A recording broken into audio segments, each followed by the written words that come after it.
As a child, I grew up with a lot of literature. I mean, this is forget internet. This is pre-cable TV days. So the exposure, my parents were people. I come from a educated, Bhadralok middle class Bengali family. So my family was not very keen on me watching popular cinema as a child. So primarily early influences of cinema was very very limited in the sense that we had a after some point sometime around 85, 86, we got a black and white TV at home. So one of the earliest memories of watching films on that black and white TV was the Sunday afternoons. There's this national award winning film which used to come on Doordarshan.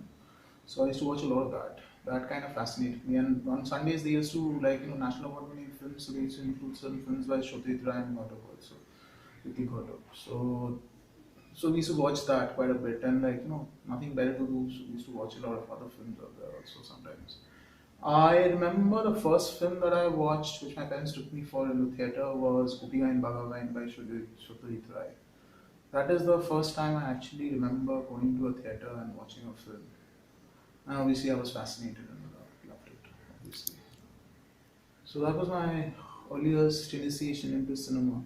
And then subsequently, we all go through that phase that, like, when you hit like class 10, 11, 12, that, probably earlier than that also, like going with your friends to watch a film.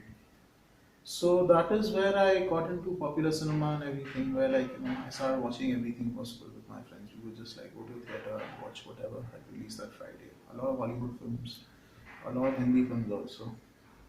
So that was it. But at home, I mean, we did not have a culture at home, at least with my parents and everything. We did not have a culture of really, really watching films per se. Uh, so that is my earliest exposure to cinema. Because like in my teenage years, that it really, really came through. So that was it. Actually, like in my when I was younger, I mean, like it was like more of reading or anything like that than actually watching a film because I wasn't allowed to really watch films. So that's what happened.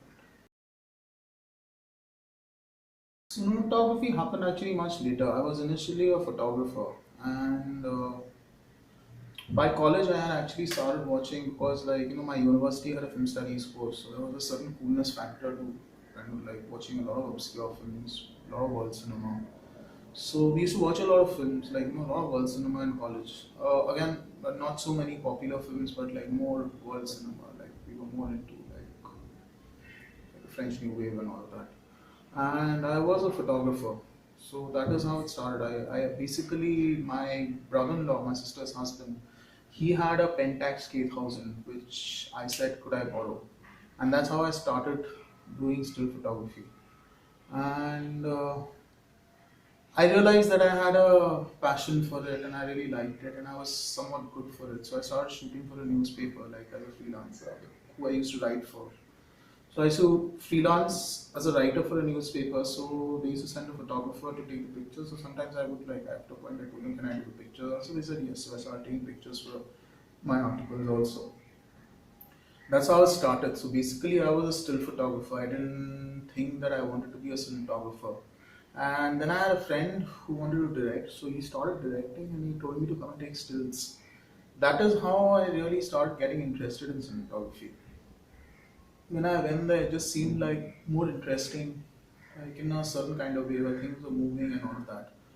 And from very early on, even as a still photographer, I wasn't much of a street photographer or a documentary kind of a photographer. I was always interested in like the studio. I was more interested in lighting and all of that. Even as a still photographer, I have never, ever really. I mean, like in my since I started doing photography, at no point was I really like a street photographer, like going out like a Steve McCurry kind of a photographer.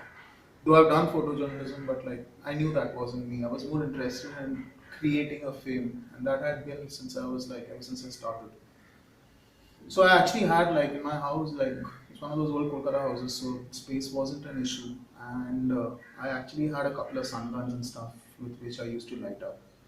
So that was very very interesting, and that's what got me into it. That I could actually use my skills not as someone who records life, but as someone who actually tells a story with a medium. That's how I got into cinematography.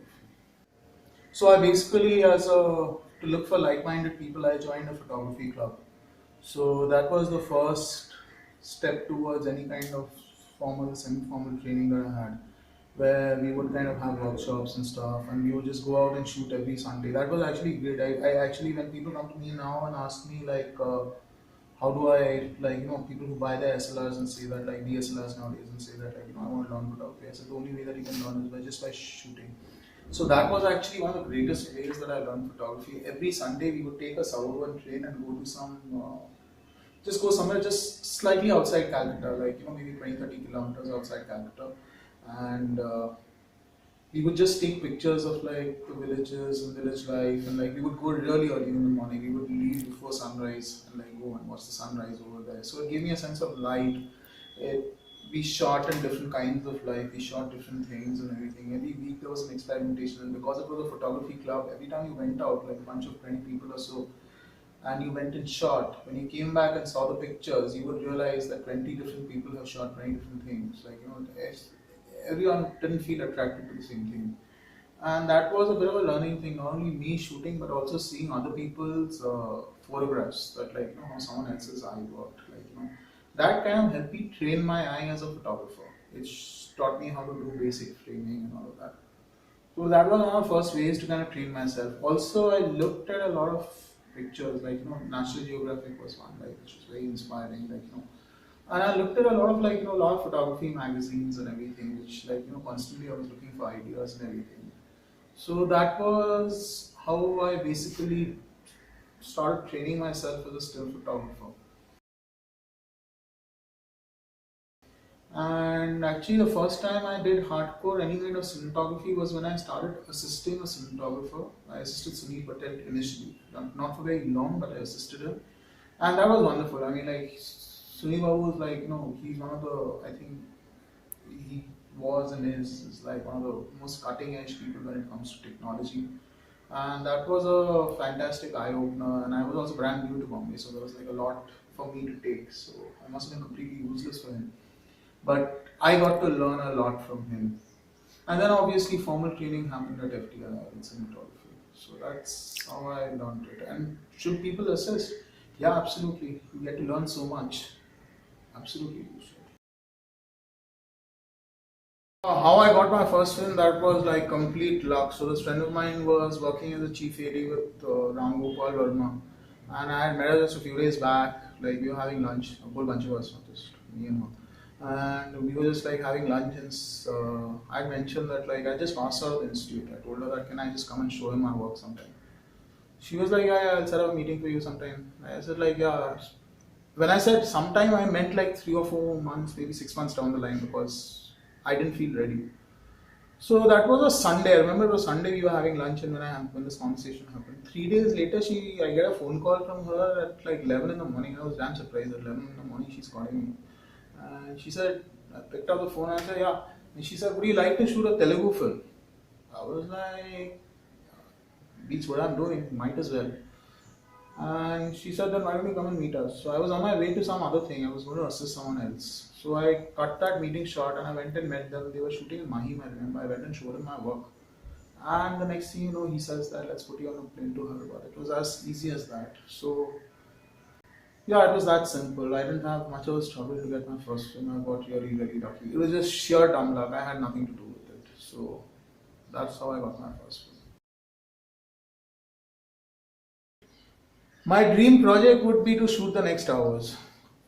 Clearly, that's it. I'm a big fanboy and I would love to shoot a science fiction film.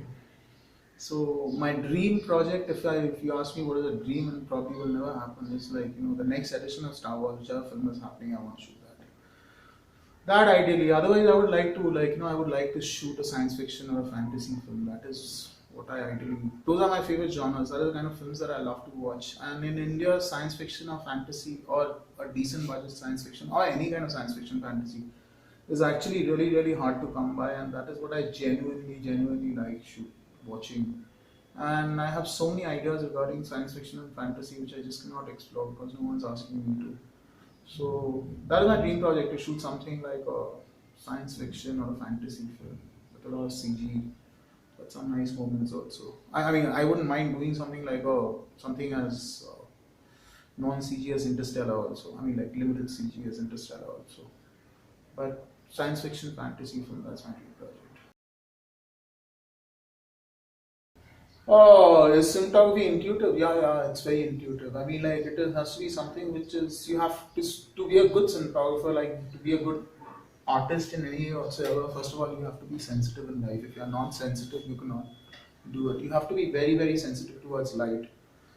So a lot of it will come from intuition because if you don't if you're not sensitive and you're not observing light and then trying to reproduce it, your work will be very, very mechanical and it's going to show on screen like I mean anyone watching it will be able to see that it's not working out. So yeah, intuition plays a very, very big role in what you have. Okay, what is my inspiration has always been my inspiration always lies outside cinema. I mean, first of all, my inspiration is everyday life and nature. So that is first inspiration is that because if you ever see my work is very, very it's very natural. So I try to kind of mimic whatever I see in natural life, the life. The way I light up, I always take into account whatever's the ambient light and I try to build up on the ambient light. I'm very, very inspired by architecture. I look at a lot of architectural photographs and everything. So that is another inspiration for me to kind of that's where I come from. I like art. I look at a lot of paintings. So that's where I draw my inspiration from. I mean, like from everyday life, from architecture, from paintings and visual arts.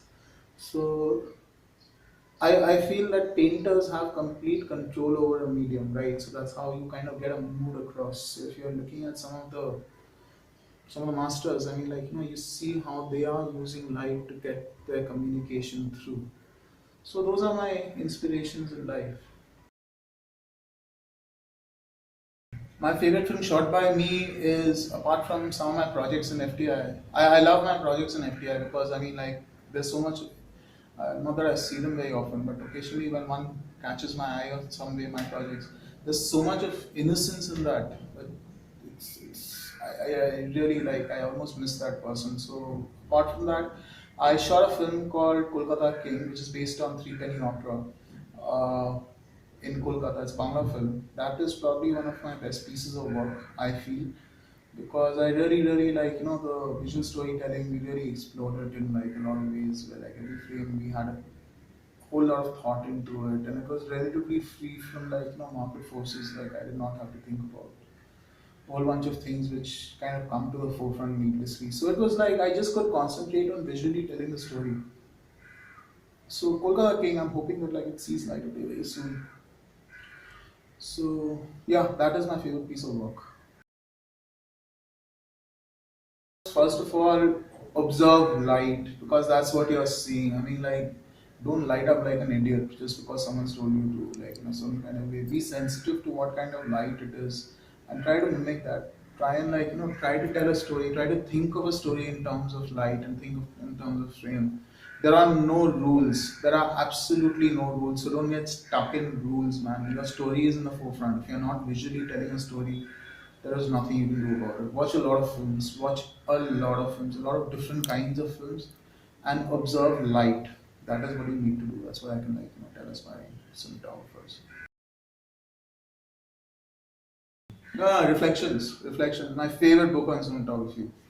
Reflections is like a whole bunch of senior DPs talking about their work. It's a fascinating book. It's very Hollywood centric, no doubt, but I've learned so much. It's about the philosophy of cinematography. It is an amazing, amazing book. Please read Reflections. It's not technical at all. It's more people talking about what inspired them and how they work and what inspiration they have and everything. So execution is a big part of it. Reflection will kind of teach you that. It's a great, great book to read on cinematography. The WICA membership has helped me in a whole bunch of ways. I've been through some of the conferences and updated technology and all of that. It has helped me recover dues at points when I wasn't getting my dues recovered. So yeah, I think everyone should have a union membership. It just helps you in a whole bunch of ways.